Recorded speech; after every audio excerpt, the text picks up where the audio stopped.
ഓഫീസിലെ എയർ കണ്ടീഷണറിൻ്റെ മോളലും കീബോർഡിൽ വിരലുകൾ അമരുന്ന ശബ്ദവും മാത്രമായിരുന്നു ആ വലിയ ഹാളിൽ അവശേഷിച്ചിരുന്നത്. സമയം രാത്രി 11:30 കഴിഞ്ഞിരിക്കുന്നു. വിനോദ് കസേരയിലേക്ക് ഒന്ന് ചാരിയിരുന്നു. നടുവിന് വല്ലാത്തൊരു വേദന. IT കമ്പനിയിലെ ജോലി പുറമേ നിന്ന് കാണുന്നവർക്ക് സുഖമാണെന്ന് തോന്നുമെങ്കിലും ഡെഡ് ലൈനുകൾക്ക് പിന്നാലെയുള്ള ഈ ഓട്ടം പലപ്പോഴും മനുഷ്യത്വം മരവിപ്പിക്കുന്ന ഒന്നാണ്. വിനോദ്, ഇനിയും തീർന്നില്ലേ? ഞാൻ ഇറങ്ങുക. റിസപ്ഷനിലെ ലൈറ്റുകൾ അണച്ച് സെക്യൂരിറ്റി ദാമോദരേട്ടൻ വാതിൽക്കൽ വന്നു നിന്ന് ചോദിച്ചു. അദ്ദേഹത്തിൻ്റെ കയ്യിലൊരു പഴയ കുടയുണ്ട്. പുറത്ത് മഴ കനക്കുന്ന ശബ്ദം ഗ്ലാസ് ജനലുകൾക്കപ്പുറം അവ്യക്തമായി കേൾക്കാം. ഇല്ല ദാമോദരേട്ടാ, ഈ ഡിപ്ലോയ്മെൻ്റ് ഒന്ന് തീർക്കാനുണ്ട്. ഒരു 10 മിനിറ്റ് കൂടി. ചേട്ടൻ പോയിക്കോ, ഞാൻ താഴെ ഗേറ്റ് പൂട്ടിക്കോളാം. വിനോദ് ചിരിക്കാൻ ശ്രമിച്ചുകൊണ്ട് പറഞ്ഞു. ദാമോദരേട്ടൻ ഒന്ന് തലയാട്ടി. നോക്കി പോണം മോനെ, പുറത്ത് നല്ല മഴയാ. ആ കോട്ടയം റൂട്ടിലിപ്പോൾ ഭയങ്കര ചെക്കിംഗ് ആണെന്നാണ് കേട്ടത്. ഹെൽമറ്റും പേപ്പറും ഒക്കെ കയ്യിലില്ലേ? ഉണ്ട് ചേട്ടാ, പക്ഷെ ഞാനിന്ന് മെയിൻ റോഡ് വഴിയല്ല പോകുന്നത്. ആ റബ്ബർ തോട്ടം വഴി കട്ട് ചെയ്തു പോകാമെന്നാണ് വിചാരിക്കുന്നത്. പെട്ടെന്ന് വീട്ടിലെത്താലോ? ദാമോദരേട്ടൻ്റെ മുഖമൊന്ന് മങ്ങി. ആ വൃദ്ധൻ ഒരു നിമിഷം വിനോദിനെ തന്നെ നോക്കി നിന്നു. പിന്നെ ശബ്ദം താഴ്ത്തി പറഞ്ഞു. മോനെ, അത് വേണ്ട. ഈ പാതിരാത്രിക്ക് ആ വഴി അത് ശരിയല്ല. കുറച്ച് കിലോമീറ്റർ കൂടിയാലും മെയിൻ റോഡ് വഴി പോയാൽ മതി. വിനോദ് അത് കാര്യമാക്കിയില്ല. ഓ, അതൊക്കെ ചുമ്മാ ആളുകൾ പറഞ്ഞുണ്ടാക്കുന്ന കഥകളല്ലേ ദാമോദരേട്ടാ. അവിടെ പ്രേതമൊന്നുമില്ല. കാട്ടുപന്നികൾ വല്ലതും ഇറങ്ങുമായിരിക്കും. അത്രയേ ഉള്ളൂ. ഞാൻ സൂക്ഷിച്ചോളാം. ദാമോദരൻ മിണ്ടിയില്ല. അദ്ദേഹം എന്തോ പറയാൻ ആഗ്രഹിച്ചെങ്കിലും അത് വിഴുങ്ങി. എന്നാ ശരി, സൂക്ഷിച്ചു പോയെന്ന് മാത്രം പറഞ്ഞ് അദ്ദേഹം ഇരുളിലേക്ക് മറഞ്ഞു. അല്പനേരം കൂടി ഇരുന്ന ശേഷം വിനോദ് ലാപ്ടോപ്പ് ഷട്ട് ഡൗൺ ചെയ്തു. ബാഗ് എടുത്ത് തോളിലിട്ടു. ലിഫ്റ്റിൽ താഴേക്ക് വരുമ്പോൾ മനസ്സിൽ ദാമോദരേട്ടൻ പറഞ്ഞ വാക്കുകൾ വെറുതെ ഒന്ന് തങ്ങി നിന്നു. ആ വഴി ശരിയല്ല. എന്തുകൊണ്ടായിരിക്കും നാട്ടുകാർക്ക് ആ റബ്ബർ എസ്റ്റേറ്റ് റോഡിനോട് ഇത്ര പേടി? പണ്ടവിടെ എന്തോ ദുരൂഹമരണം നടന്നിട്ടുണ്ടെന്നോ മറ്റോ ആരോ പറഞ്ഞു കേട്ടിട്ടുണ്ട്. പക്ഷെ കഴിഞ്ഞ 5 വർഷമായി ഈ നഗരത്തിൽ ജോലി ചെയ്യുന്നത് എനിക്ക് ഇതുവരെ അസാധാരണമായി ഒന്നും തോന്നിയിട്ടില്ല. പാർക്കിംഗ് ലോട്ടിൽ തൻ്റെ പഴയ സ്പ്ലെൻഡർ ബൈക്ക് തനിച്ചിരിക്കുന്നു. കറുത്തിരുണ്ട ആകാശം, ഏത് നിമിഷവും പെയ്യാൻ വെമ്പി നിൽക്കുന്ന കാർമേഘങ്ങൾ.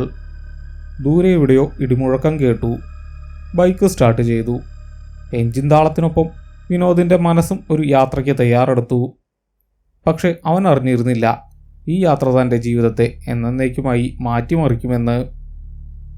ഓഫീസ് കോമ്പൗണ്ട് വിട്ട് റോഡിലേക്ക് ഇറങ്ങിയതും മഴ തകർത്തു പെയ്യാൻ തുടങ്ങി. മഴക്കോട്ടെടുക്കാൻ മറന്നത് വിനോദ് അപ്പോഴാണ് ഓർത്തത്. ഇനി തിരിച്ചു പോയി എടുക്കാൻ വയ്യ. ബാഗിലുള്ള ലാപ്ടോപ്പ് നനയാതിരിക്കാൻ ബാഗ് മുന്നിലേക്ക് മാറ്റിവെച്ചു. ടൗണിലെ തെരുവുകൾ വിജനമാണ്. കടകളെല്ലാം അടച്ചിരിക്കുന്നു. വല്ലപ്പോഴും പാഞ്ഞു പോകുന്ന ലോറികൾ മാത്രം. സ്ട്രീറ്റ് ലൈറ്റുകളിൽ മഴത്തുള്ളികൾ തട്ടി ചിതറിത്തെറിക്കുന്നു. വിനോദ് ബൈക്കിൻ്റെ വേഗത കൂട്ടി. തണുത്ത കാറ്റ് ജാക്കറ്റിനുള്ളിലേക്ക് അരിച്ചിറങ്ങുന്നുണ്ട്. 3-4 കിലോമീറ്റർ പിന്നിട്ടപ്പോൾ ഇടത്തോട്ട് തിരിയേണ്ട ജംഗ്ഷൻ എത്തി. നേരെ പോയാൽ മെയിൻ റോഡ്. സുരക്ഷിതമായ വെളിച്ചമുള്ള, എന്നാൽ 12 കിലോമീറ്റർ കൂടുതൽ സഞ്ചരിക്കേണ്ട വഴി. ഇടത്തോട്ട് തിരിഞ്ഞാൽ ആ ഷോർട്ട് കട്ട്. വെറും 4 കിലോമീറ്റർ. പക്ഷേ വിജനമായ റബ്ബർ തോട്ടം. ഒരു നിമിഷം വിനോദ് ശങ്കിച്ചു.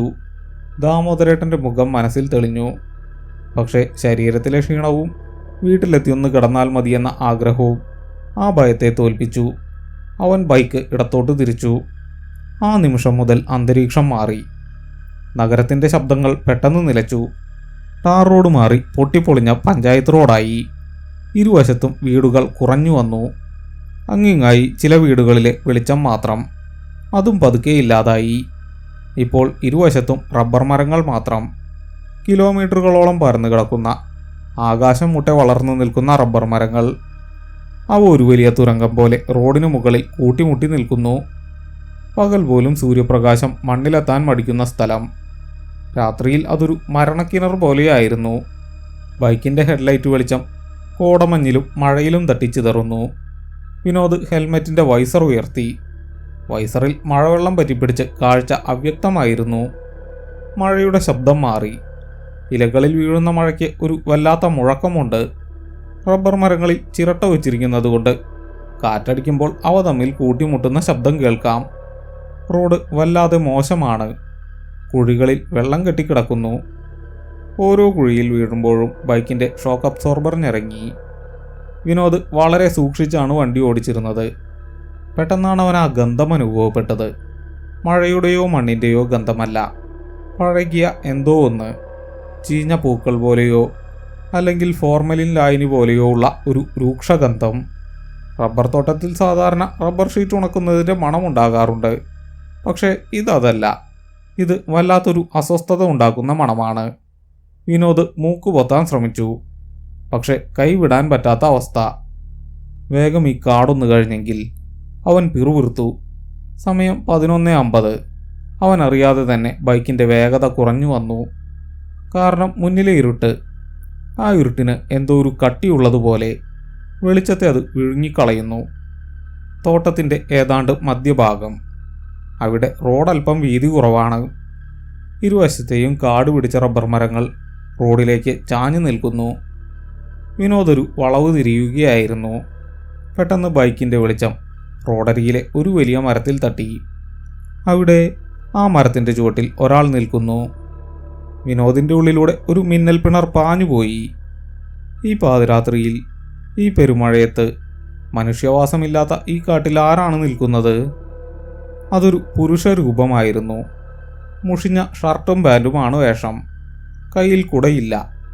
മഴ നനഞ്ഞു കുതിർന്ന് തല കുനിച്ച് നിൽക്കുകയാണ്. വിനോദ് അറിയാതെ ബൈക്കിൻ്റെ ബ്രേക്കിൽ കൈയമർത്തി. വണ്ടി റോഡിന് നടുവിൽ നിന്നു.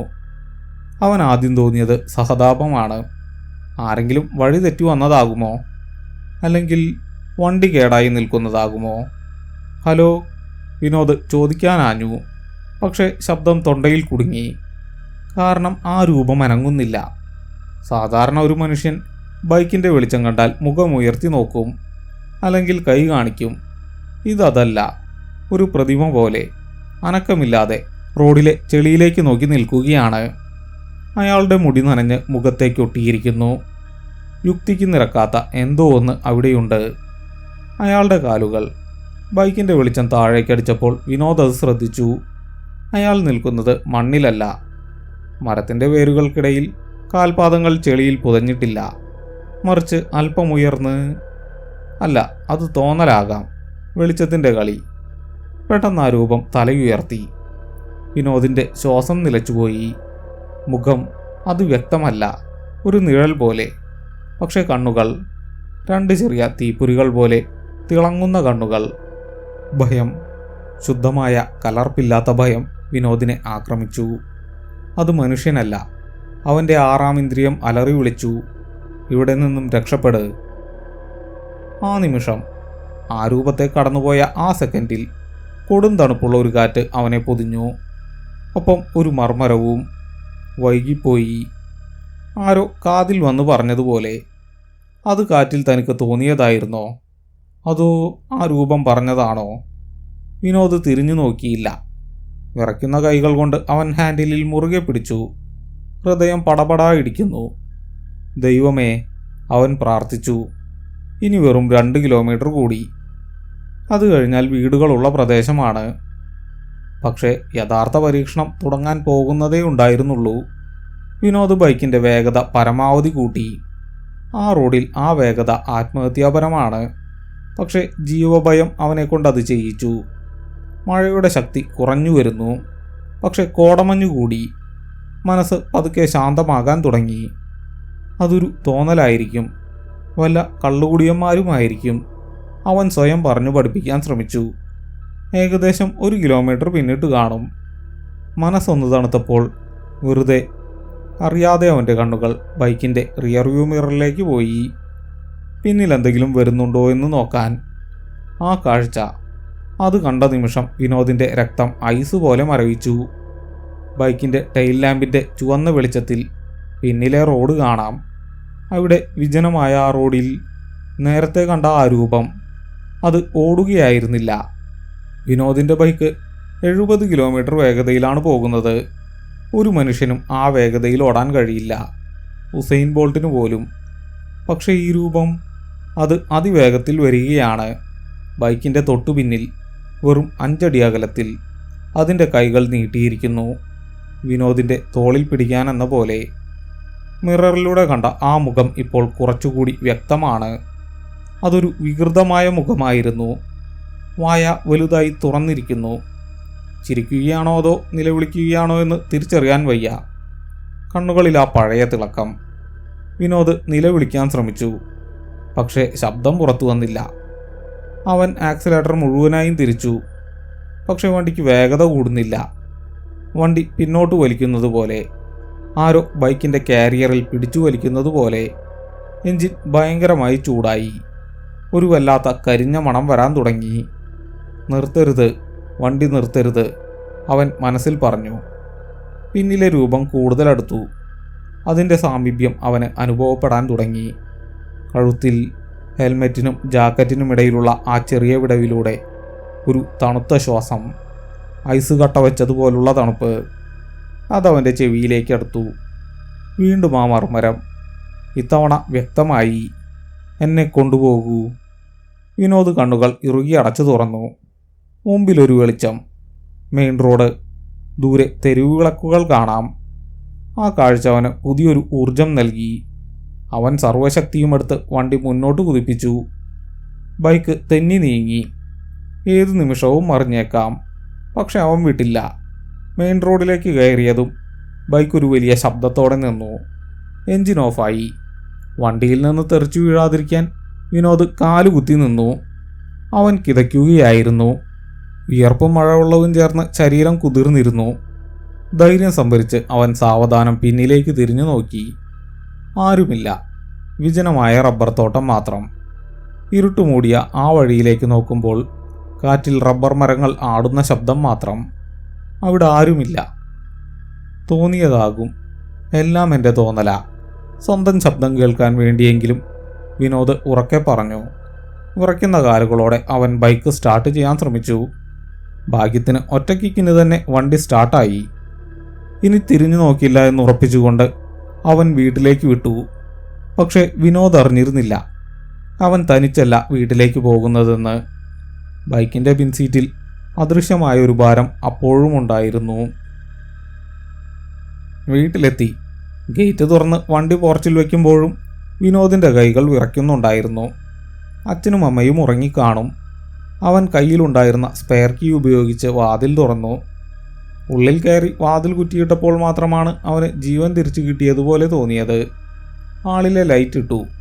പരിചിതമായ വീട്. TV, സോഫ, ഡൈനിങ് ടേബിൾ എല്ലാം ശാന്തം.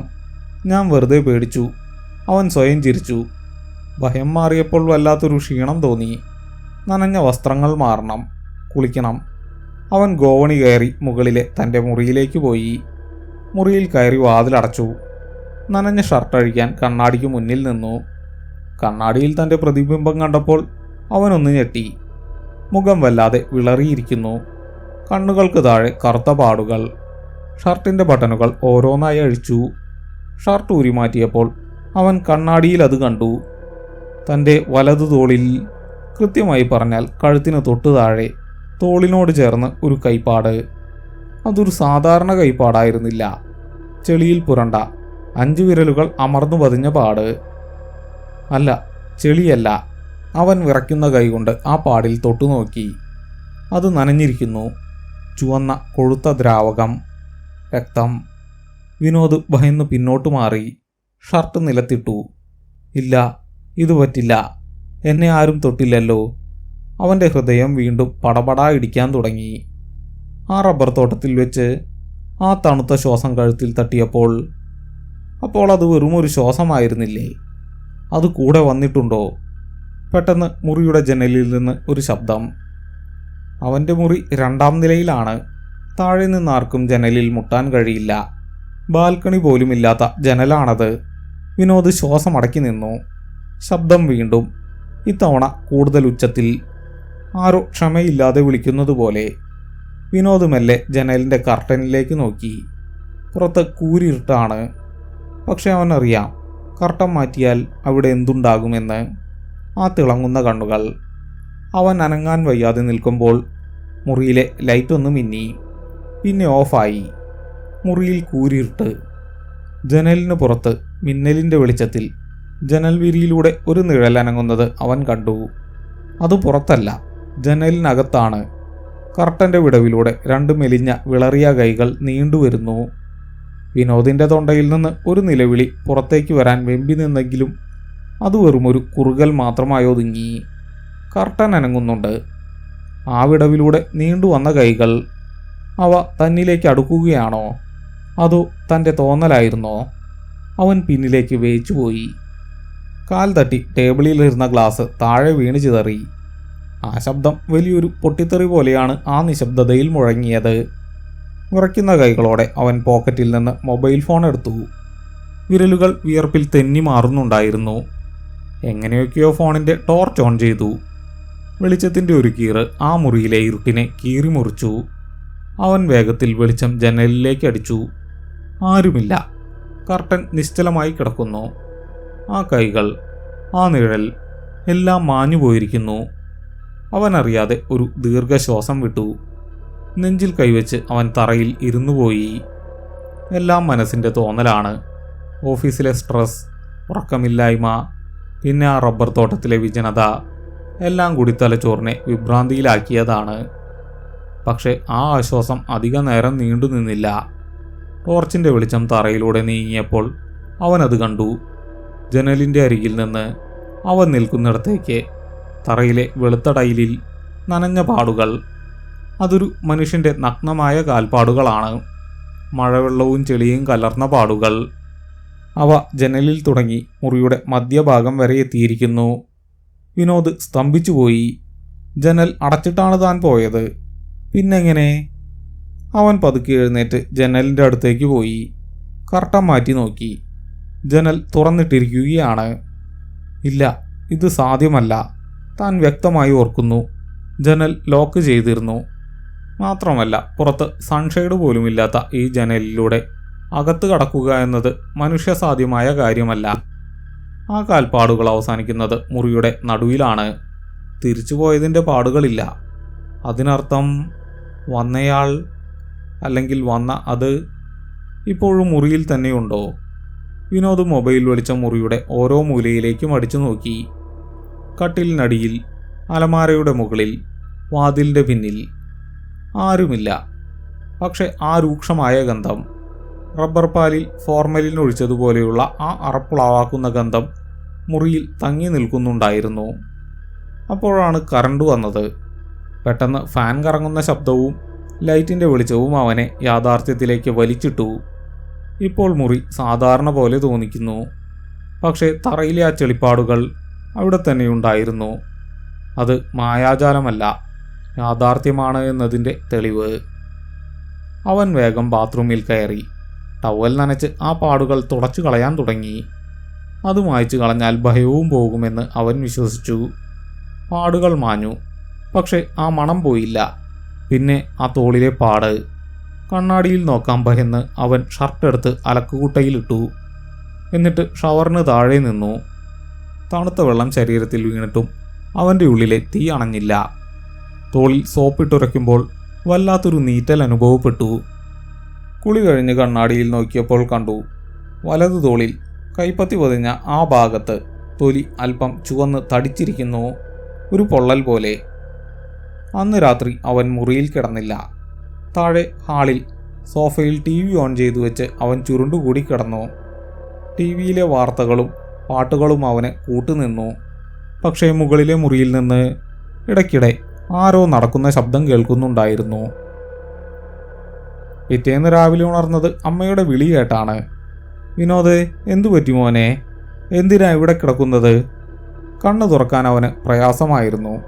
ശരീരമാകെ തളർന്നു പോയിരിക്കുന്നു. തല പൊട്ടിപ്പൊളിയുന്ന വേദന. എനിക്കറിയില്ലമ്മേ, വല്ലാത്ത പനി പോലെ. വിനോദ് എഴുന്നേൽക്കാൻ ശ്രമിച്ചു. അമ്മ അവൻ്റെ നെറ്റിയിൽ തൊട്ടുനോക്കി. ഈശ്വര, പനിച്ചു വിറയ്ക്കുവാണല്ലോ. ഇന്നലെ മഴ നനഞ്ഞോ? കുറച്ച്, അവൻ പറഞ്ഞു. വേഗം എഴുന്നേറ്റ് റൂമിൽ പോയി കിടക്ക്, ഞാൻ കഞ്ഞി എടുത്തു വയ്ക്കാം. വിനോദ് ഭയത്തോടെ മുകളിലേക്ക് നോക്കി. ആ മുറിയിലേക്ക് തിരിച്ചു പോകാൻ അവന് പേടിയായിരുന്നു. വേണ്ടമ്മേ, ഞാനിവിടെ ഗസ്റ്റ് റൂമിൽ കിടന്നോളാം. AC വേണ്ട, തണുക്കുന്നു. അമ്മ അത് സമ്മതിച്ചു. പകൽ വെളിച്ചത്തിന് പോലും വിനോദിൻ്റെ ഉള്ളിലെ ഇരുട്ടിനെ മാറ്റാൻ കഴിഞ്ഞില്ല. പനി കൂടിക്കൊണ്ടിരുന്നു. അവൻ പുതപ്പിനുള്ളിൽ ചുരുണ്ടുകൂടി. കണ്ണടച്ചാൽ ആ റബ്ബർ തോട്ടമാണ് മുന്നിൽ. മഴയുടെ ശബ്ദം, ചിവീടുകളുടെ കരച്ചിൽ, പിന്നെ ആ തിളങ്ങുന്ന കണ്ണുകൾ. ഉച്ചയോടെ അവന് ചെറിയൊരു മയക്കം വന്നു. മയക്കത്തിൽ അവനൊരു സ്വപ്നം കണ്ടു. അല്ല, അതൊരു ഓർമ്മയായിരുന്നു. ഇന്നലെ രാത്രിയിലെ യാത്ര, റബ്ബർ തോട്ടത്തിലെ ആ മരച്ചുവട്. അവൻ ബൈക്കിൽ ആ രൂപത്തെ കടന്നു പോകുമ്പോൾ ആ നിമിഷം അവൻ നേരത്തെ ഓർക്കാത്ത ഒരു കാര്യം ഇപ്പോൾ ഓർമ്മയിൽ തെളിയുന്നു. ആ രൂപം, അത് വെറുതെ നിൽക്കുകയായിരുന്നില്ല, അത് കൈനീട്ടിയിരുന്നു. ബൈക്കിൻ്റെ ഹാൻഡിലിൽ പിടിക്കാനെന്ന പോലെ. അതിൻ്റെ കൈകളിൽ വിരലുകൾക്ക് പകരം കരിഞ്ഞുണങ്ങിയ അസ്ഥികൾ മാത്രമായിരുന്നു. എന്നെ സഹായിക്കൂ. ആ ശബ്ദം വീണ്ടും കാതിൽ മുഴങ്ങി. ഇത്തവണ അത് വ്യക്തമായിരുന്നു. ഒരു പുരുഷ ശബ്ദം, ഇടറിയ കരച്ചിൽ കലർന്ന പോലെ. വിനോദ് ഞെട്ടിയുണർന്നു. ശരീരം വിയർത്ത് കുളിച്ചിരിക്കുന്നു. സമയം വൈകുന്നേരം 4 മണി. പുറത്ത് വീണ്ടും മഴ തുടങ്ങിയിരിക്കുന്നു. അവൻ മൊബൈലെടുത്തു. ഓഫീസിൽ നിന്ന് കുറേ മിസ്ഡ് കോളുകൾ. പിന്നെ സന്ദീപിൻ്റെ കോൾ.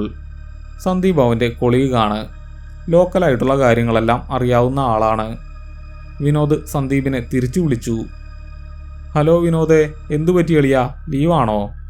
സന്ദീപിൻ്റെ ഉച്ചത്തിലുള്ള ശബ്ദം. അതേടാ, നല്ല പനി. ഇന്നലെ മഴ നനഞ്ഞു. വിനോദ് പതുക്കെ പറഞ്ഞു. ഓ, ഇന്നലെ പോയപ്പോൾ ലേറ്റായല്ലേ?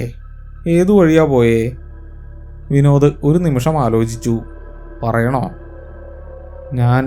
ഞാൻ ആ റബ്ബർ എസ്റ്റേറ്റിലെ ഷോർട്ട് കട്ട് വഴിയാ പോയത്. അപ്പുറത്തൊരു നിശബ്ദത. ഏത്? ആ പഴയ റബ്ബർ ഫാക്ടറിയുടെ സൈഡിലൂടെയുള്ള വഴിയോ? സന്ദീപിൻ്റെ ശബ്ദത്തിൽ പെട്ടെന്ന് ഗൗരവം വന്നു. അതെ. എടാ മണ്ടം പാപ്പി, നിന്നോട് ആരാടാ ആ വഴിക്ക് പോകാൻ പറഞ്ഞേ? പാതിരാത്രി അവിടെ വണ്ടി നിർത്തിയാൽ പിന്നെ? സന്ദീപ് പാതിയിൽ നിർത്തി. അവിടെ ഗുണ്ടകളോ മറ്റോ ആണോ? വിനോദ് പ്രതീക്ഷയോടെ ചോദിച്ചു. ഗുണ്ടകളാണെങ്കിൽ സാരമില്ല, മനുഷ്യരാണല്ലോ. ഗുണ്ടകളല്ല. സന്ദീപ് ശബ്ദം താഴ്ത്തി. നിനക്കറിയില്ല ആ സ്ഥലം? കരിങ്കാളി വളവെന്ന് പറയും. അവിടെ ഒരു 10 വർഷം മുമ്പ് ഒരു ആക്സിഡൻറ്റ് നടന്നിരുന്നു. ഒരു ബൈക്കുകാരനെ ലോറി ഇടിച്ചിട്ടു. രാത്രിയായിരുന്നു. പിറ്റേന്ന് ബൈക്ക് മാത്രം റോഡരികിൽ കണ്ടെത്തി. ഓടിച്ചിരുന്ന ആളെവിടെ പോയെന്ന് ആർക്കും അറിയില്ല. ആൾ മരിച്ചെന്നും ആളുടെ പ്രേതം വഴിയിലുണ്ടെന്നുമാണ് ആളുകൾ പറയുന്നത്. വിനോദിൻ്റെ നെഞ്ചിൽ ഒരു കൊള്ളിയാൻ മിന്നി. അതൊരു ചെറുപ്പക്കാരനായിരുന്നോ? അവൻ ചോദിച്ചു. അതെ, ഒരു IT-ക്കാരൻ തന്നെയാ. നൈറ്റ് ഷിഫ്റ്റ് കഴിഞ്ഞു പോയതാ. അന്നു മുതൽ ആ വഴിക്ക് രാത്രി ആരും പോകാറില്ല. പലർക്കും പല അനുഭവങ്ങളും ഉണ്ടായിട്ടുണ്ട്. ചിലർക്ക് വണ്ടിയുടെ പിന്നിൽ ഭാരം തോന്നും, ചിലർക്ക് ലിഫ്റ്റ് ചോദിക്കുന്ന പോലെ തോന്നും. വിനോദിൻ്റെ തൊണ്ട വരണ്ടു. അവൻ്റെ പേരെന്താണെന്നറിയാമോ? എന്തോ രാഹുലെന്നോ മറ്റോ ആണ്. എടാ, നീ ഇതൊന്നും ഓർത്ത് പേടിക്കണ്ട. പനി മാറുമ്പോൾ വന്നാൽ മതി. സന്ദീപ് ഫോൺ വെച്ചു. വിനോദ് ഫോണിലേക്ക് നോക്കിയിരുന്നു. രാഹുൽ. ആ പേര് മനസ്സിലൊരു മുള്ളുപോലെ തറച്ചു. അപ്പോൾ താൻ കണ്ടത് അവൻ്റെ ആത്മാവിനെയാണോ? അതോ സന്ദീപ് പറഞ്ഞ കഥ കേട്ട് തൻ്റെ മനസ്സുണ്ടാക്കിയെടുത്തതാണോ? അല്ല, സന്ദീപ് ഇത് പറയുന്നതിനു മുമ്പേ താൻ അത് കണ്ടു. ആ കൈപ്പാട്, ആ ഗന്ധം. പെട്ടെന്ന് കറണ്ട് പോയി. ഇൻവെർട്ടർ ഉള്ളതുകൊണ്ട് ഫാൻ നിന്നില്ല. പക്ഷെ ലൈറ്റുകൾ മങ്ങി. വിനോദ് ജനലിലൂടെ പുറത്തേക്ക് നോക്കി. ഗസ്റ്റ് റൂമിൻ്റെ ജനൽ മുറ്റത്തേക്കാണ് തുറക്കുന്നത്. അവിടെ ഗേറ്റിന് വെളിയിൽ സ്ട്രീറ്റ് ലൈറ്റിൻ്റെ മഞ്ഞ വെളിച്ചത്തിൽ ഒരു ബൈക്ക് നിൽക്കുന്നു. അതിൻ്റെ മുകളിൽ ആരുമില്ല. പക്ഷേ ബൈക്കിൻ്റെ മിററിൽ അവനത് കണ്ടു. ഗേറ്റിന് പുറത്ത് നിൽക്കുന്ന ആ രൂപം. അത് ഗേറ്റ് കടന്ന് അകത്തേക്ക് നോക്കുകയാണ്, വീടിനുള്ളിലേക്ക്. അടുത്ത 2 ദിവസങ്ങൾ വിനോദിനെ സംബന്ധിച്ചിടത്തോളം നരകതുല്യമായിരുന്നു. പനി കുറഞ്ഞു, പക്ഷെ മാനസികമായ തളർച്ച കൂടി വന്നു. അവൻ വീട്ടിൽ നിന്ന് പുറത്തിറങ്ങിയില്ല. മുറിയിൽ ഒറ്റയ്ക്കിരിക്കാൻ ഭയം, ആളുകളുടെ കൂടെ ഇരിക്കാൻ മടി. വീടിൻ്റെ ഓരോ മുക്കിലും മൂലയിലും ആ രൂപം ഒളിഞ്ഞിരിക്കുന്നതായി അവന് തോന്നി. കർട്ടൻ്റെ പിന്നിൽ, വാതിലിൻ്റെ വിടവിൽ, കണ്ണാടിയിൽ. ഏറ്റവും ഭയാനകമായ കാര്യം ആ മണമായിരുന്നു. ഇടയ്ക്കിടെ ഫോർമലിൻ്റെയും റബ്ബറിൻ്റെയും മണം മൂക്കിലേക്ക് ഇരച്ചു കയറും. അമ്മ ചോദിക്കും, എന്താ ഇവിടെ ഒരു നാറ്റമെന്ന്, എലി ചത്തോ എന്നൊക്കെ. അമ്മയ്ക്കും അത് മണക്കാൻ പറ്റുന്നുണ്ട്. അപ്പോൾ അത് തൻ്റെ തോന്നലല്ല. 3-ാം ദിവസം വിനോദ് ഓഫീസിൽ പോകാൻ തീരുമാനിച്ചു. വീട്ടിലിരുന്നാൽ താൻ ഭ്രാന്തനായി പോകുമെന്ന് അവന് തോന്നി. അവൻ രാവിലെ തന്നെ ഇറങ്ങി. ബൈക്ക് എടുക്കാൻ ധൈര്യമില്ലാത്തതുകൊണ്ട് ഓട്ടോ വിളിച്ചു. ആ റബ്ബർ തോട്ടം വഴി പോകാതിരിക്കാൻ പ്രത്യേകം ശ്രദ്ധിച്ചു. മെയിൻ റോഡ് വഴി ടൗണിലെത്തി. ഓഫീസിലെ തിരക്കും ബഹളവും അവന് അല്പം ആശ്വാസം നൽകി. സന്ദീപിനെ കണ്ടു. പക്ഷെ അവൻ ആ പഴയ കാര്യങ്ങളൊന്നും സംസാരിച്ചില്ല. ജോലിയിൽ ശ്രദ്ധിക്കാൻ ശ്രമിച്ചെങ്കിലും അവന് കഴിഞ്ഞില്ല. കമ്പ്യൂട്ടർ സ്ക്രീനിൽ നോക്കിയിരിക്കുമ്പോൾ മോണിറ്ററിലെ കറുത്ത സ്ക്രീനിൽ തൻ്റെ പിന്നിലൂടെ ആരോ നടന്നു നീങ്ങുന്നതായി അവന് തോന്നി. തിരിഞ്ഞു നോക്കുമ്പോൾ ആരും ഉണ്ടാകില്ല. ഉച്ചയ്ക്ക് ക്യാൻറ്റീനിലിരിക്കുമ്പോഴാണ് ആ സംഭവം നടന്നത്. കൈ കഴുകാൻ വാഷ് ബേസിനരികിൽ നിൽക്കുകയായിരുന്നു. മുന്നിലെ വലിയ കണ്ണാടിയിൽ തിരക്കുള്ള ക്യാൻറ്റീൻ കാണാം. പെട്ടെന്ന് കണ്ണാടിയിലെ ആൾക്കൂട്ടത്തിനിടയിൽ ഒരു മൂലയിലായി ആ രൂപം. അത് മുഷിഞ്ഞ വേഷം, തല കുനിച്ച് നിൽക്കുന്നു. അത് മറ്റാരും ശ്രദ്ധിക്കുന്നില്ല. എല്ലാവരും ചിരിച്ചും കളിച്ചും ഭക്ഷണം കഴിക്കുന്നു. പക്ഷെ ആ രൂപം അത് പതുക്കെ തല ഉയർത്തി കണ്ണാടിയിലൂടെ വിനോദിനെ നോക്കി. അതിൻ്റെ മുഖം ഇത്തവണ വ്യക്തമായിരുന്നു. അതൊരു സാധാരണ മനുഷ്യൻ്റെ മുഖമല്ല. ഒരു വശത്തെ തൊലി ഉരിഞ്ഞു പോയിരിക്കുന്നു. കണ്ണുകൾക്ക് പകരം കുഴി മാത്രം. അത് വിനോദിനെ നോക്കി ചിരിച്ചു. വികൃതമായ ഒരു ചിരി. വിനോദ് അയ്യോ എന്ന് നിലവിളിച്ചുകൊണ്ട് പിന്നോട്ട് മാറി. കയ്യിലിരുന്ന സോപ്പ് താഴെ വീണു. എല്ലാവരും അവനെ ശ്രദ്ധിച്ചു. എന്തുപറ്റി വിനോദ്? ആരോ ചോദിച്ചു. വിനോദ് വിറച്ചുകൊണ്ട് കണ്ണാടിയിലേക്ക് വിരൽ ചൂണ്ടി. അവിടെ ഒരാൾ. എല്ലാവരും തിരിഞ്ഞു നോക്കി. അവിടെ ആരുമില്ല. വെറും ഒഴിഞ്ഞ കസേര മാത്രം. Vinod, are you okay? Manager ഓടി വന്നു. എനിക്ക് സുഖമില്ല, അവൻ വിക്കി പറഞ്ഞു. അവൻ വേഗം അവിടെ നിന്നോടി ലിഫ്റ്റിൽ കയറി താഴേക്ക് പോയി. പുറത്തിറങ്ങുമ്പോൾ നല്ല വെയിലുണ്ടായിരുന്നു. പക്ഷെ വിനോദിന് തണുക്കുന്നുണ്ടായിരുന്നു. അതാ വഴിയിലല്ല ഉള്ളത്. അത് തൻ്റെ കൂടെയുണ്ട്, തൻ്റെ നിഴൽ പോലെ. ആ ആത്മാവ് എന്തോ ആവശ്യപ്പെടുന്നുണ്ട്. അത് പൂർത്തിയാക്കാതെ അത് പോകില്ല. വിനോദ് നേരെ പോയത് തൻ്റെ ഒരു പഴയ സുഹൃത്തായ അജയൻ്റെ അടുത്തേക്കാണ്. അജയൻ പണ്ട് പത്രപ്രവർത്തകനായിരുന്നു. ഇപ്പോൾ ഒരു ഓൺലൈൻ ന്യൂസ് ചാനൽ നടത്തുന്നു. പഴയ ക്രൈം സ്റ്റോറികളൊക്കെ അവനറിയാം. അജയൻ്റെ ചെറിയ ഓഫീസിലെത്തി വിനോദ് എല്ലാം തുറന്നു പറഞ്ഞു. അജയൻ എല്ലാം മൂളിക്കേട്ടു. അവസാനം അവൻ കമ്പ്യൂട്ടറിൽ എന്തൊക്കെയോ തിരഞ്ഞു. വിനോദ്, നീ പറഞ്ഞ ആ സ്ഥലം കരിങ്കാളി വളവ്. അവിടെ 2015 ഒരു ആക്സിഡൻറ്റ് നടന്നിരുന്നു. രാഹുൽ മാധവ് എന്നൊരു ടെക്കിയെ കാണാതായ സംഭവം. അവൻ സ്ക്രീൻ തിരിച്ചു വെച്ചു. ഒരു പഴയ പത്രവാർത്ത, കൂടെ ഒരു ഫോട്ടോയും. വിനോദ് ആ ഫോട്ടോയിലേക്ക് നോക്കി. ചിരിച്ചു നിൽക്കുന്ന ഒരു ചെറുപ്പക്കാരൻ. പക്ഷെ വിനോദ് നോക്കിയത് ആ മുഖത്തേക്കല്ല. അവൻ ധരിച്ചിരുന്ന ഷർട്ടിലേക്കാണ്. ഇളം നീല ഷർട്ട്. വിനോദ് അന്ന് രാത്രി ധരിച്ചിരുന്ന അതേ ഷർട്ട്. അജയ, വിനോദിൻ്റെ ശബ്ദം വിറച്ചു. ഇവൻ എന്താ സംഭവിച്ചത്? Hit and run. ഇടിച്ച വണ്ടി നിർത്താതെ പോയി. പക്ഷേ അജയനൊന്ന് നിർത്തി. പക്ഷെ എന്ത്? അവൻ്റെ ബോഡി കിട്ടിയില്ല. അതുകൊണ്ട് മരിച്ചു എന്നുറപ്പില്ല. അജയൻ വിനോദിൻ്റെ കണ്ണുകളിലേക്ക് നോക്കി. വിനോദിൻ്റെ കാതുകളിൽ വീണ്ടും ആ ശബ്ദം മുഴങ്ങി. എന്നെ സഹായിക്കൂ. അത് സഹായാഭ്യർത്ഥനയായിരുന്നില്ല. അതൊരു ഓർമ്മപ്പെടുത്തലായിരുന്നു. അവൻ അനുഭവിച്ച വേദനയുടെ, ഒറ്റപ്പെടലിൻ്റെ. വിനോദ്, നിനക്കെന്താ പറ്റിയേ? അജയൻ്റെ ശബ്ദം ദൂരെ നിന്ന് കേൾക്കുന്നത് പോലെ. വിനോദ് കസാരയിൽ നിന്ന് എഴുന്നേറ്റു. എനിക്ക് ആ സ്ഥലത്തൊന്ന് പോകണം. എപ്പോൾ? ഇപ്പോൾ തന്നെ, രാത്രിയാകുന്നതിന് മുമ്പ്. വിനോദിന് ഭയമില്ലായിരുന്നു.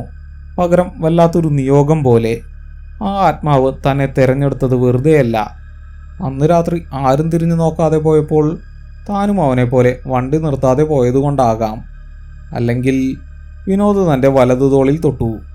ആ കൈപ്പാട് അത് തന്നെ പിടിച്ചു വലിക്കാൻ ശ്രമിച്ചതല്ല. അതൊരു വഴികാട്ടിയായിരുന്നു. അവൻ കിടക്കുന്നിടത്തേക്ക്, സത്യത്തിലേക്ക്. വിനോദ് അജയനെയും കൂട്ടി കാറിൽ കയറി. ലക്ഷ്യം ആ റബ്ബർ തോട്ടം. പക്ഷെ അവർക്കറിയില്ലായിരുന്നു അവിടെ അവരെ കാത്തിരിക്കുന്നത് പഴയൊരു ആത്മാവ് മാത്രമല്ലെന്ന്. ആ കൊലപാതകത്തിന് പിന്നിലെ ജീവനുള്ള ചില സത്യങ്ങൾ കൂടി ആ തോട്ടത്തിലെ ഇരുട്ടിൽ ഒളിച്ചിരിപ്പുണ്ടായിരുന്നു. അജയൻ്റെ കാർ ടൗണിലെ തിരക്കുകൾ പിന്നിട്ട് ആ വിജനമായ വഴിയിലേക്ക് കടക്കുമ്പോൾ സമയം വൈകുന്നേരം 6 മണി കഴിഞ്ഞിരുന്നു. ആകാശം മാറിത്തുടങ്ങിയിരുന്നു. കാർമേഘങ്ങൾ വീണ്ടും ആകാശത്തെ കൈയടക്കാൻ തുടങ്ങിയിരുന്നു. കാറിനുള്ളിൽ കനത്ത നിശബ്ദതയായിരുന്നു. വിനോദ് പുറത്തെ കാഴ്ചകളിലേക്ക് കണ്ണും നട്ടിരുന്നു. ഓരോ മരവും ഓരോ വളവും അവന് പരിചിതമായി തുടങ്ങിയിരുന്നു. ആ രാത്രിയിലെ ഭയാനകമായ ഓർമ്മകൾ അവനെ വീണ്ടും വേട്ടയാടാൻ തുടങ്ങി. എന്നാൽ ഇത്തവണ ഭയത്തേക്കാൾ കൂടുതൽ ഉള്ളിലൊരു നീറ്റലായിരുന്നു. അവിടെ എത്താറായി വിനോദേ, അജയൻ പതിഞ്ഞ ശബ്ദത്തിൽ പറഞ്ഞു. അവൻ കാറിൻ്റെ വേഗത കുറച്ചു. റോഡിൻ്റെ ഇരുവശത്തും റബ്ബർ തോട്ടങ്ങൾ ഒരു വലിയ മതിൽക്കെട്ട് പോലെ ഉയർന്നു നിൽക്കുന്നു. പകൽ വെളിച്ചം പോലും മണ്ണിൽ വീഴാൻ മടിക്കുന്ന സ്ഥലം. ആക്സിഡന്റ് നടന്ന സ്ഥലത്ത് റോഡരികിലേക്ക് അജയൻ കാർ ഒതുക്കി നിർത്തി. ഇരുവരും പുറത്തിറങ്ങി. അന്തരീക്ഷത്തിന് വല്ലാത്തൊരു മൂകതയുണ്ട്. കാറ്റില്ല, പക്ഷെ മരച്ചില്ലകൾ അനങ്ങുന്നതുപോലെ. പക്ഷികളുടെ ശബ്ദമൊന്നുമില്ല.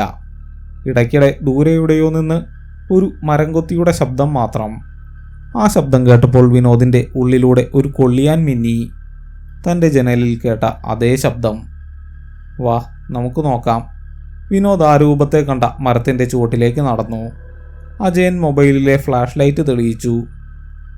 രാത്രി താൻ കണ്ട ആ രൂപം നിന്ന സ്ഥലം. അവിടെ ഇപ്പോൾ ഒന്നുമില്ല. ഉണങ്ങിയ റബ്ബർ ഇലകളും പൊട്ടിയ മദ്യക്കുപ്പികളും മാത്രം. പക്ഷെ ആ മരത്തിൻ്റെ തൊലിപ്പുറത്ത് വിനോദ് സൂക്ഷിച്ചു നോക്കി. പുതിയതായി എന്തോ ഉരഞ്ഞ പാടുകൾ. ഒരു ബൈക്ക് വന്നിടിച്ചതോ അതോ ആരെങ്കിലും നഖം കൊണ്ട് മാന്തിക്കീറിയതോ? പെട്ടെന്നെന്തോ ഒരു തോന്നലിൽ വിനോദ് റബ്ബർ തോട്ടത്തിനുള്ളിലേക്ക് നടക്കാൻ തുടങ്ങി. ആരോ കാലുകളെ പിടിച്ചു വലിക്കുന്നത് പോലെ. എവിടേക്കാണ് പോകുന്നതെന്ന് അജയൻ ചോദിച്ചെങ്കിലും വിനോദ് ഒന്നും മിണ്ടിയില്ല. അവൻ്റെ കാലുകൾ അതിവേഗത്തിൽ മുന്നോട്ട് ചലിച്ചുകൊണ്ടിരുന്നു. അവന് പുറകെ അജയനും. ഉണങ്ങിയ ഇലകൾക്കിടയിലൂടെ നടക്കുമ്പോൾ കാലുകൾക്ക് വല്ലാത്ത ഭാരം തോന്നി. പെട്ടെന്ന് വിനോദിൻ്റെ മൂക്കിലേക്ക് ആ ഗന്ധം ഇരച്ചു കയറി. അതേ ഗന്ധം. പഴകിയ റബ്ബർ പാലിൻ്റെയും ആശുപത്രിയിലെ ഫോർമലിൻ്റെയും മനം വിരട്ടുന്ന ഗന്ധം. അജയ, നിനക്ക് ആ മണം കിട്ടുന്നുണ്ടോ? വിനോദ് മൂക്ക് പൊത്തിപ്പിടിച്ചുകൊണ്ട് ചോദിച്ചു. അജയൻ നിന്നു. അവൻ ചുറ്റും മണത്തു നോക്കി. ഇവിടെ റബ്ബർ ഷീറ്റ് ഉണക്കുന്നതിൻ്റെ മണമുണ്ട്, അല്ലാതെ. അജയൻ അത് കിട്ടുന്നില്ല. വിനോദ് സ്തംഭിച്ചുപോയി. തനിക്ക് മാത്രം അനുഭവപ്പെടുന്ന ഗന്ധം. അതിനർത്ഥം അവനിവിടെയുണ്ട്, തൊട്ടടുത്ത്. കാട് പിടിച്ചു കിടക്കുന്ന വഴിയിലൂടെ അവർ മുന്നോട്ട് നീങ്ങി. ആരോ അവൻ്റെ കൈപിടിച്ച് കൊണ്ടുപോകുന്നതുപോലെ അവന് തോന്നി. ഇങ്ങോട്ട്, ഈ വഴി. മനസ്സ് മന്ത്രിക്കുന്നു. കുറച്ചു ദൂരം നടന്നപ്പോൾ അവർ ഒരു വെളിമ്പ്രദേശത്തെത്തി. അവിടെ കാടുമൂടിയ വള്ളിച്ചെടികൾക്കിടയിൽ ഒരു പഴയ കിണർ. ആൾമറയില്ലാത്ത, വായ തുറന്നു നിൽക്കുന്ന ഒരു മരണഗർത്തം. അജയൻ വിനോദിനെ മറികടന്ന് ടോർച്ച് തെളിയിച്ചുകൊണ്ട് കിണറിൻ്റെ വക്കിലേക്ക് അടുത്തു.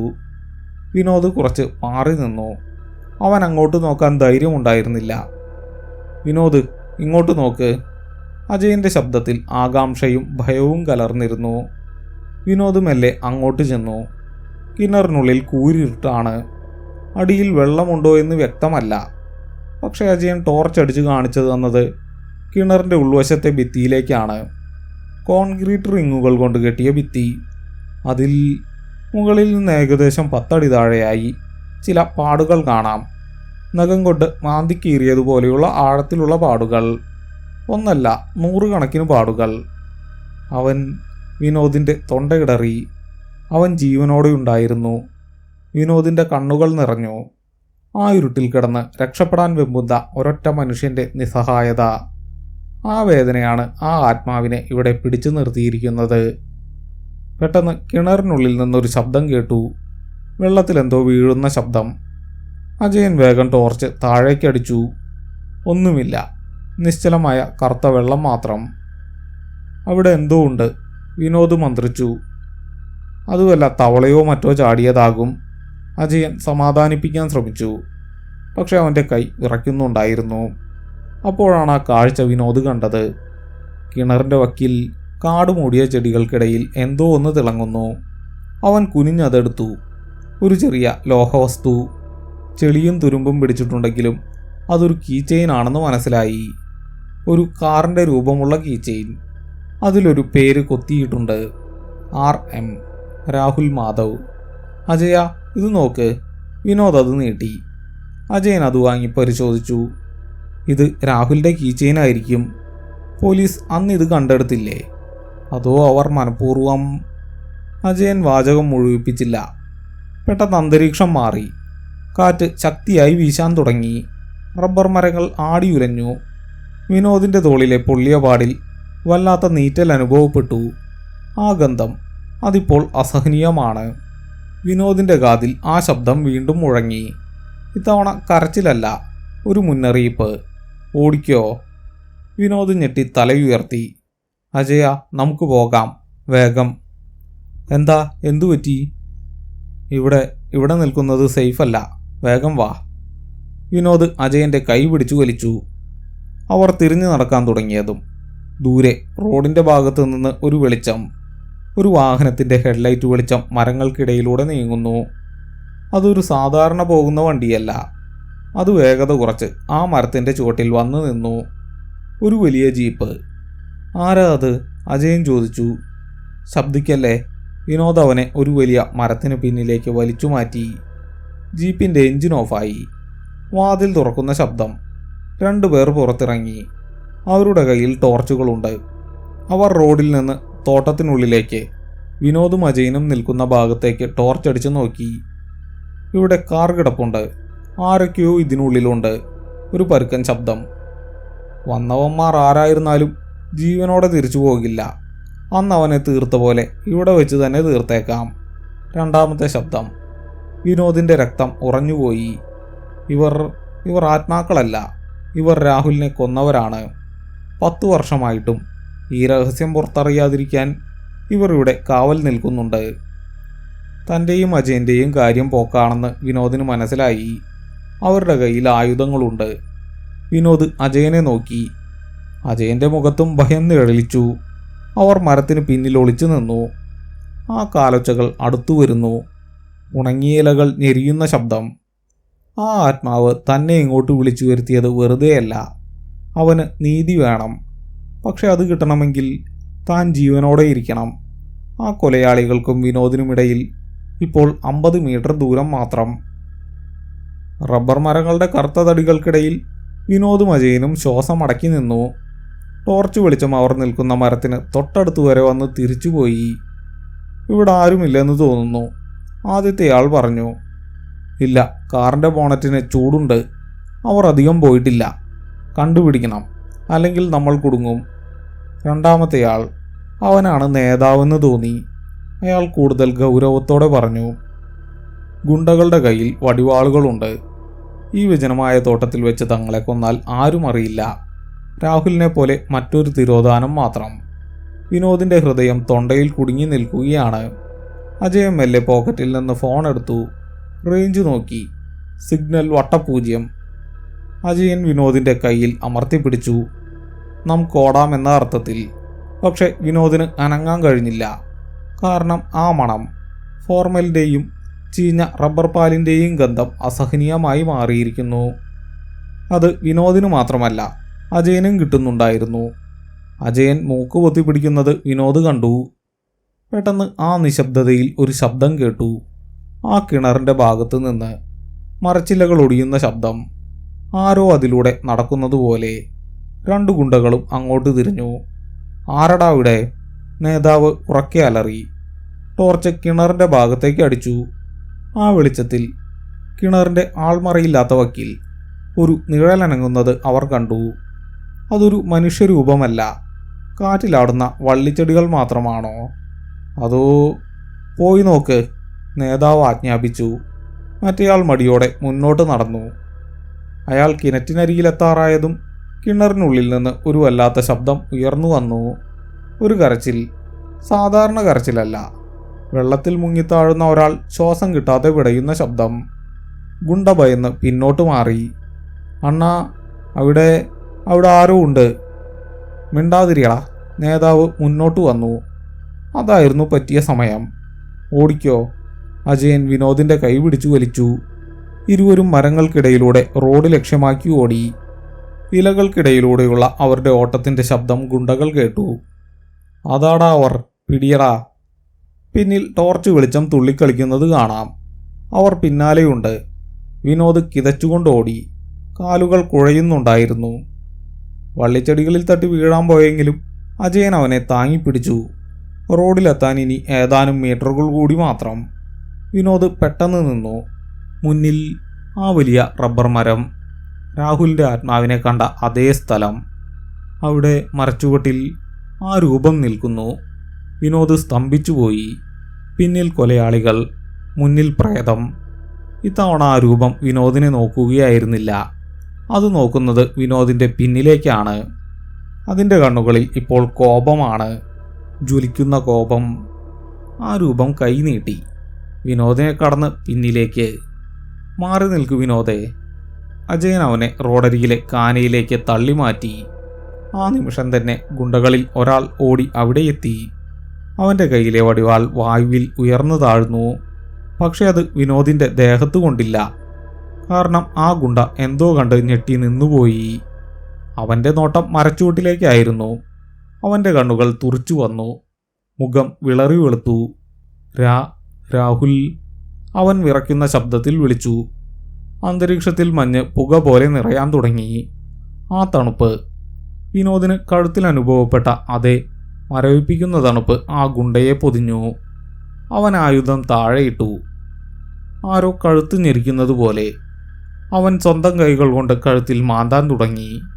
വേണ്ട, എന്നെ വിട്, ഞാൻ ചെയ്തതല്ല. അവൻ നിലവിളിക്കാൻ തുടങ്ങി. പിന്നാലെ ഓടി വന്ന നേതാവ് ഈ കാഴ്ച കണ്ടമ്പരന്നു. എന്താടാ, എന്തുപറ്റി? പക്ഷെ മറുപടി പറയാൻ അവന് കഴിഞ്ഞില്ല. കാറ്റിലൊരു മുരൾച്ച കേട്ടു. ഒരു ബൈക്കിൻ്റെ എൻജിൻ ശബ്ദം. പക്ഷെ റോഡിൽ ബൈക്കില്ല. ശബ്ദം വന്നത് അവരുടെ തലച്ചോറിനുള്ളിൽ നിന്നായിരുന്നു. രാഹുലിനെ ഇടിച്ചിട്ട ആ ശബ്ദം. നേതാവ് ചുറ്റും നോക്കി. മരങ്ങൾക്കിടയിൽ ആയിരക്കണക്കിന് കണ്ണുകൾ തിളങ്ങുന്നതുപോലെ. വാടാ, വണ്ടിയെടുക്ക്. അവർക്ക് ഭ്രാന്ത് പിടിച്ചതുപോലെയായി. വിനോദിനെയും അജയനെയും മറന്ന് ജീവൻ രക്ഷിക്കാൻ അവർ ജീപ്പിന് നേരെ ഓടി. അവർ ജീപ്പിൽ ചാടിക്കയറി. എഞ്ചിൻ മുരണ്ടു. അജയനും വിനോദും കാനയിൽ നിന്ന് എഴുന്നേറ്റു. നോക്കിയപ്പോൾ കണ്ടത് ഭ്രാന്തമായ വേഗതയിൽ ജീപ്പ് പിന്നോട്ടെടുക്കുന്നതാണ്. അവർക്ക് രക്ഷപ്പെടണം. ഈ പ്രേതഭൂമിയിൽ നിന്ന് എങ്ങനെയെങ്കിലും പുറത്തു കടക്കണം. ജീപ്പ് വെട്ടിത്തിരിച്ചു. ഹെഡ്ലൈറ്റ് വെളിച്ചം മരങ്ങളിൽ തട്ടിച്ചിതറി. വേഗം പോ, വേഗം. നേതാവ് അലർന്നത് കേൾക്കാം. ജീപ്പ് മുന്നോട്ട് കുതിച്ചു. പക്ഷേ വിനോദ് അത് കണ്ടു. ജീപ്പിൻ്റെ മുൻസീറ്റിൽ ഡ്രൈവറുടെയും നേതാവിൻ്റെയും നടുവിൽ ഒരാൾ കൂടിയിരിക്കുന്നു. ഇളം നീല ഷർട്ട് ധരിച്ച തലകുനിച്ചൊരാൾ. അത് ഡ്രൈവർ കണ്ടു കാണണം. അയാൾ നിയന്ത്രണം വിട്ട് സ്റ്റിയറിംഗ് വെട്ടിച്ചു. ജീപ്പ് റോഡിൽ നിന്ന് തെന്നി മാറി. നേരെ പാഞ്ഞുപോയത് ആ വലിയ റബ്ബർ മരത്തിലേക്കാണ്. രാഹുൽ മരിച്ചു കിടന്ന അതേ മരത്തിലേക്ക്. വലിയൊരു ശബ്ദത്തോടെ ജീപ്പ് മരത്തിലിടിച്ചു. മുൻവശം തകർന്നു. ഹോൺ നിർത്താതെ മുഴങ്ങിക്കൊണ്ടിരുന്നു. പിന്നെയെല്ലാം ശാന്തമായി. വിനോദും അജയനും സാവധാനം അവിടേക്ക് ചെന്നു. ജീപ്പിൻ്റെ മുൻവശം തകർന്ന് സ്റ്റിയറിംഗ് ഡ്രൈവറുടെ നെഞ്ചിൽ അമർന്നിരുന്നു. രണ്ടുപേരും അബോധാവസ്ഥയിലാണ്. ചോര ഒഴുകുന്നുണ്ട്. അവർ മരിച്ചിട്ടില്ല, ജീവനുണ്ട്. വിനോദ് പിൻസീറ്റിലേക്ക് നോക്കി. ആരുമില്ല. പക്ഷെ ആ മണം, ആ രൂക്ഷഗന്ധം അവിടെ തങ്ങി നിൽപ്പുണ്ടായിരുന്നു. വിനോദ് ആകാശത്തേക്ക് നോക്കി. കാർമേഘങ്ങൾ മാറി. ചന്ദ്രൻ പുറത്തേക്ക് വന്നു. ആ മരച്ചൂട്ടിലിപ്പോൾ വെളിച്ചം മാത്രം. ഭയം മാഞ്ഞുപോയിരിക്കുന്നു. പകരം വല്ലാത്തൊരു സമാധാനം. 1 മണിക്കൂറിനുള്ളിൽ പോലീസ് എത്തി. അജയൻ എങ്ങനെയൊക്കെയോ റേഞ്ച് കിട്ടുന്ന ഒരിടത്ത് പോയി സ്റ്റേഷനിലേക്ക് വിളിച്ചിരുന്നു. പോലീസുകാർ ജീപ്പിലുണ്ടായിരുന്നവരെ പുറത്തെടുത്തു. അവരെ ആശുപത്രിയിലേക്ക് കൊണ്ടുപോകുന്നതിന് മുമ്പ് ബോധം തെളിഞ്ഞ ഡ്രൈവർ പോലീസിനോട് എന്തൊക്കെയോ പുലമ്പുന്നുണ്ടായിരുന്നു. അവൻ വന്നു, രാഹുൽ വന്നു, എന്നെ കൊല്ലാൻ വന്നു എന്നൊക്കെ. ആ മൊഴി തന്നെ ധാരാളമായിരുന്നു. വിനോദ് ആ കീ ചെയിൻ CIക്ക് കൈമാറി. പിറ്റേന്ന് രാവിലെ ഫയർഫോഴ്സും പോലീസും ചേർന്ന് ആ പഴയ കിണർ പരിശോധിച്ചു. അടുത്തട്ടിലെ ചെളിയിൽ നിന്ന് 10 വർഷം പഴക്കമുള്ള ഒരു മനുഷ്യൻ്റെ അസ്ഥികൂടം അവർ കണ്ടെടുത്തു. കൂടാതെ അവൻ ഉപയോഗിച്ചിരുന്ന ID കാർഡും വാച്ചും. വാർത്ത കാട്ടുതീ പോലെ പടർന്നു. ടെക്കിയുടെ തിരോധാനം കൊലപാതകം. 10 വർഷത്തിന് ശേഷം തുമ്പ് കിട്ടി. കൊലയാളികൾ ആ പ്രദേശത്തെ മണൽ മാഫിയയിൽ പെട്ടവരായിരുന്നു. അന്ന് രാത്രി വണ്ടി തട്ടിയപ്പോൾ കേസാകുമെന്ന് ഭയന്ന് അവർ ജീവനോടെ അവനെ കിണറ്റിൽ തള്ളിയിട്ടതായിരുന്നു. രാഹുലിൻ്റെ അച്ഛനും അമ്മയും വന്ന് ആ അസ്ഥികൾ ഏറ്റുവാങ്ങുന്നത് വിനോദ് ദൂരെ നിന്ന് കണ്ടു. അവരുടെ കണ്ണീരിന് ഇപ്പോൾ ഒരു അർത്ഥമുണ്ടായിരുന്നു. മകൻ എവിടെയോ ജീവിച്ചിരിപ്പുണ്ട് എന്ന വ്യാജപ്രതീക്ഷയേക്കാൾ നല്ലതാണ് അവൻ മരിച്ചുവെന്നും അവന് നീതി കിട്ടിയെന്നുമുള്ള സത്യം.